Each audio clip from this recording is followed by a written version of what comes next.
تصور کریں ایک ایسا حکمران جس کی شخصیت میں بہادری، عادل اور دین کی محبت ایک ساتھ سمٹ تھی۔ ایک طرف اس کے دشمن اس کی تلوار کی دار سے کامتے تھے تو دوسری طرف اس کے عادل کی مثالیں دنیا بھر میں دی جاتی تھی۔ لیکن پھر ایک دن اچانک اسلامی دنیا میں ایک دل دہلا دینے والی خبر گونجتی ہے۔ سلطان نور الدین زنگی وفات پا گئے۔ وہ شخصیت جس نے صلیبیوں کے بڑے لشکروں کو شکست دی، جس کے عدل سے ظالم کامتے تھے، آج دنیا میں نہیں رہی۔ مگر کیا واقعی یہ فطرتی موت تھی یا اس عظیم حکمران کی زندگی کا اختتام کسی خطرناک سازش کا نتیجہ تھا؟ اس داستان میں جانیے نور الدین زنگی کی موت کے پیچھے چھپے پراسرار واقعات اور ان کے بعد کی زندگی میں پیدا ہونے والی ہلچل کی ایک انوکھی کہانی۔ نور الدین زنگی 1118 عیسوی میں پیدا ہوئے اور اپنے والد عماد الدین زنگی کے بعد حلب کے حکمران بنے۔ وہ ایک نیک اور عادل حکمران تھے جنہوں نے اپنی زندگی مسلمانوں کے دفاع اور اسلامی ریاست کے فروغ کے لیے وقف کر دی۔ ان کا زمانہ عدل و انصاف کا زمانہ کہلاتا ہے کیونکہ انہوں نے ظلم اور بدعنوانی کے خلاف سخت اقدامات کیے۔ نور الدین زنگی کی زندگی کا ایک اہم مقصد صلیبیوں کو شکست دینا تھا۔ ان کی قیادت میں مسلم افواج نے کئی اہم فتوحات حاصل کی، جس میں 1149 عیسوی میں صلیبی سردار ریمون دوم کی شکست قابل ذکر ہے۔ انہوں نے دمشق کو صلیبیوں سے بچانے میں اہم کردار ادا کیا اور بیت المقدس کی آزادی کی راہیں ہموار کی۔ نور الدین زنگی نہ صرف ایک عظیم حکمران تھے بلکہ ایک نیک دل، متقی اور متواضع شخصیت کے مالک بھی تھے۔ ان کی سب سے نمایاں صفت ان کا عدل تھا۔ انہوں نے اپنی ریاست میں عدل و انصاف کو ہر حال میں برقرار رکھنے کی کوشش کی اور کبھی ظلم و جبر کو برداشت نہیں کیا۔ ان کا دربار عام تھا اور ہر شخص ان سے براہ راست بات کر سکتا تھا۔ اس طرح کی حکمرانی نے نور الدین زنگی کو عوام میں بے حد مقبول کیا۔ ان کا کردار اسلامی اصولوں پر مبنی تھا اور وہ ہمیشہ علماء کی رفاقت میں رہتے تھے تاکہ اسلامی قوانین کو بہتر انداز میں نافذ کر سکے۔ نور الدین زنگی کا دور حکومت صلیبیوں کے خلاف مسلسل جنگوں سے بھرا ہوا تھا۔ ان کے دور میں صلیبی افواج مشرق وسطیٰ میں اپنی پوزیشن مضبوط کرنے کی کوشش میں تھی، مگر نور الدین زنگی نے ان کے ارادوں کو ناکام بنا دیا۔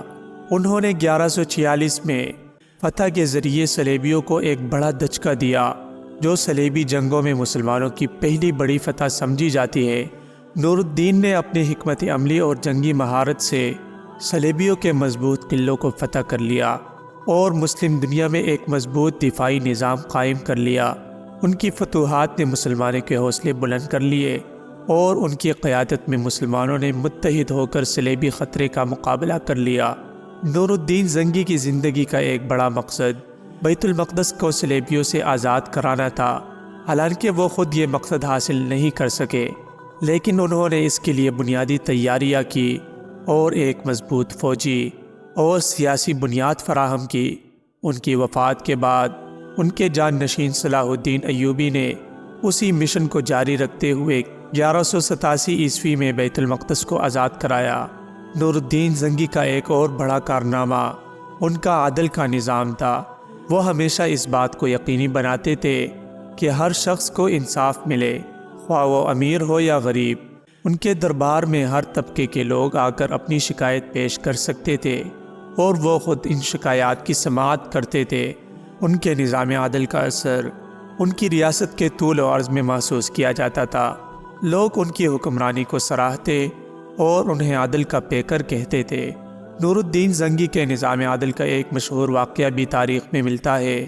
جب ایک غریب عورت نے ان کے دربار میں شکایت کی کہ اس کے ساتھ ایک بااثر شخص نے زیادتی کی ہے، نور الدین زنگی نے فوراً اس معاملے کی تحقیق کی اور اس شخص کو سزا دی، خواہ وہ ان کے قریب تھا یا دور۔ اس واقعے نے ان کے انصاف کی دھوم چاروں طرف پھیلا دی۔ نور الدین زنگی کا ایک اہم پہلو اہل علم سے قریبی تعلق تھا۔ وہ ہمیشہ علماء، محدثین اور فقہاء کے ساتھ مشاورت کرتے اور ان سے رہنمائی لیتے تھے۔ ان کے دربار میں کئی بڑے علماء موجود تھے جو انہیں اسلامی قوانین کے نفاذ میں مدد دیتے تھے۔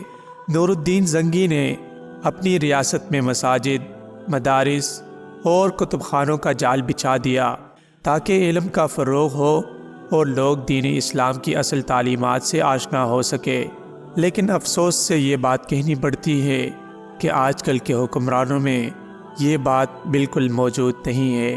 نور الدین زنگی کی سب سے بڑی خواہش یہ تھی کہ ان کی ریاست میں اسلامی قوانین کا مکمل نفاذ ہو، اور اس مقصد کے لیے وہ علماء کے ساتھ مسلسل رابطے میں رہتے تھے۔ وہ خود بھی ایک عبادت گزار اور پرہیزگار شخصیت تھے، اور ہمیشہ قرآن کریم کی تلاوت اور نوافل ادا کرتے تھے۔ ان کی حکمرانی کا ہر پہلو دین اسلام کی تعلیمات سے مزین تھا۔ نور الدین زنگی کی حکمرانی کا ایک اور اہم پہلو ان کے فلاحی کام تھے۔ انہوں نے اپنی ریاست میں عوام کی بھلائی کے لیے کئی اقدامات کیے۔ انہوں نے ہسپتالوں، مدارس اور یتیم خانوں کی تعمیر کروائی تاکہ عوام کو بہتر تعلیم اور صحت کی سہولیات مل سکے۔ ان کے دور میں تعمیرات کا ایک وسیع سلسلہ شروع ہوا، جن میں پل، سڑکیں اور مساجد شامل تھی۔ ان کے ان فلاحی کاموں نے عوام میں انہیں بے پناہ محبت اور عزت کا حقدار بنا دیا۔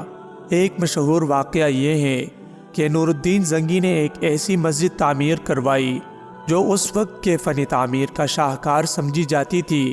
اس مسجد کی تعمیر کا مقصد یہ تھا کہ لوگوں کو عبادت کے لیے ایک بہترین جگہ فراہم کی جائے۔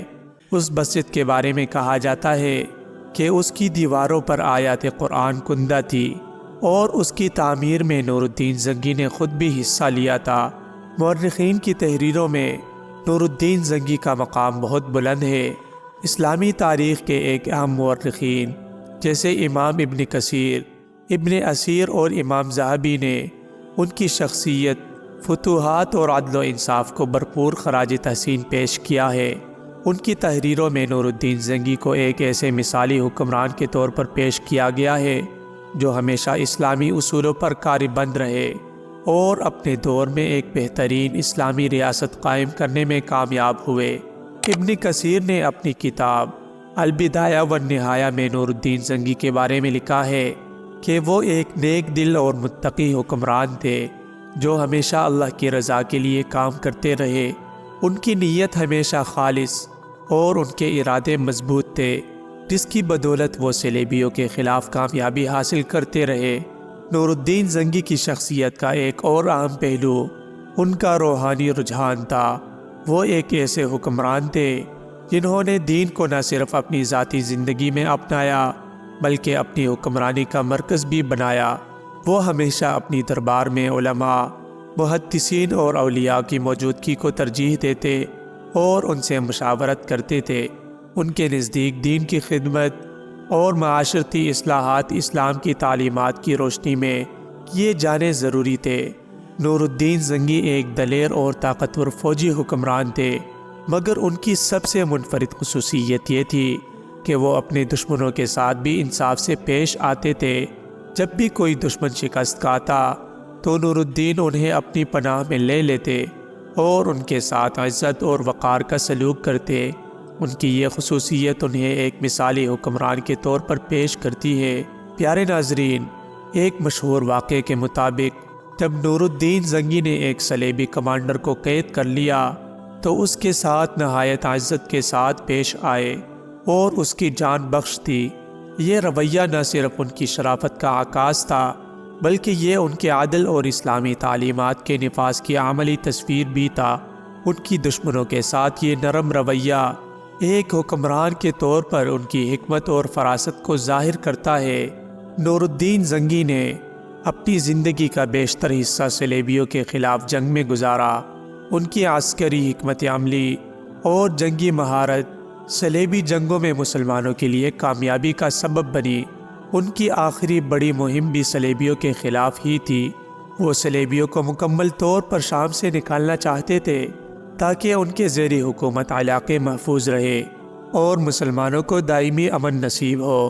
نور الدین زنگی کی قیادت میں مسلمان فوج نے کئی اہم معرکوں میں صلیبیوں کو شکست دی اور ان کے کئی علاقے فتح کر لیے۔ ان کی جنگی مہارت نے صلیبیوں کے عزائم کو خاک میں ملا دیا اور انہوں نے مسلمان دنیا کو صلیبیوں کے خطرے سے محفوظ رکھنے میں کلیدی کردار ادا کیا۔ نور الدین زنگی کی آخری ایام میں ان کی صحت اچانک بگڑ گئی کچھ مورخین کے مطابق انہیں ایک شدید بیماری لاحق ہو گئی تھی جو تیزی سے ان کی زندگی کے اختتام کا سبب بنی۔ اس وقت وہ شام کے شہر دمشق میں مقیم تھے جہاں ان کا علاج جاری رہا مگر کوئی شفا نہ ملی۔ ان کے علاج کے لیے دور دراز سے طبیب بلائے گئے لیکن تقدیر کے فیصلے کو کوئی بدل نہ سکا۔ 1174 میں نور الدین زنگی کا انتقال ہوا۔ ان کی وفات نے مسلمانوں میں گہرا صدمہ پیدا کر لیا کیونکہ وہ ایک ایسے وقت میں وفات پا گئے جب صلیبی جنگ عروج پر تھی اور مسلمانوں کو ایک مضبوط قائد کی ضرورت تھی۔ نور الدین زنگی کی موت کے بعد صلیبیوں نے دوبارہ سر اٹھانا شروع کر دیا مگر ان کے جان نشین صلاح الدین ایوبی نے جلد ہی حالات کو سنبھالا اور ان کی میراث کو آگے بڑھا دیا۔ نور الدین زنگی کے متعلق کہا جاتا ہے کہ وہ اپنے آخری ایام میں بھی بیت المقدس کی آزادی کے بارے میں فکر مند تھے۔ ان کی وصیت میں بیت المقدس کی آزادی کا ذکر تھا۔ انہوں نے اپنے جان نشینوں کو ہدایت کی کہ وہ مسلمانوں کو متحد رکھے اور صلیبیوں کے خلاف جہاد کو جاری رکھے۔ ان کی یہ وصیت صلاح الدین ایوبی کے لیے مشعل راہ بنی اور انہوں نے نور الدین زنگی کے خواب کو پورا کرنے کے لیے اپنی زندگی وقف کر دی۔ پیارے ناظرین، نور الدین زنگی کی وفات کے بعد انہیں دمشق میں ہی دفن کیا گیا۔ ان کی قبر آج بھی وہاں پر موجود ہے اور مسلمانوں کے لیے ایک مقدس مقام کی حیثیت رکھتی ہے۔ ان کی قبر کے ارد گرد موجود کتبوں پر ان کے کارناموں اور ان کی نیکیوں کا ذکر کیا گیا ہے۔ یہ ایک عظیم حکمران اپنی موت کے بعد بھی دلوں پر راج کرتا رہا۔ نور الدین زنگی کی وفات کے ساتھ ہی ایک عظیم دور کا اختتام ہوا مگر ان کی زندگی اور حکمرانی کی روشن مثال ہمیشہ تاریخ میں زندہ رہے گی۔ ان کے بعد کا دور سیاسی انتشار کا شکار ضرور ہوا لیکن ان کی قائم کی ہوئی مضبوط بنیادوں پر صلاح الدین ایوبی نے ان کا مشن آگے بڑھا دیا۔ نور الدین زنگی کی وفات نے مسلم دنیا کو ایک گہرا صدمہ دیا لیکن ان کی فتوحات، عدل و انصاف اور دین کی خدمت ہمیشہ کے لیے لوگوں کے دلوں میں نقش ہو گئی۔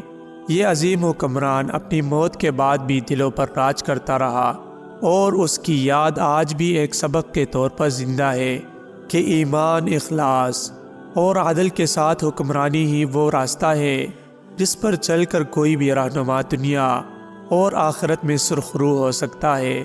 نور الدین زنگی کا نام ہمیشہ ان لوگوں میں شمار ہوگا جنہوں نے نہ صرف زمین پر فتوحات کی بلکہ دلوں کو بھی جیت لیا۔ امید ہے دوستو ویڈیو آپ کو ضرور پسند آئی ہوگی۔ مزید اس طرح کی دلچسپ اور تاریخی ویڈیوز دیکھنے کے لیے چینل کو سبسکرائب کیجیے اور بیل آئیکن کو بھی ساتھ پریس کیجیے تاکہ نئی آنے والی ہر ویڈیو آپ کو بروقت ملتی رہے۔ والسلام۔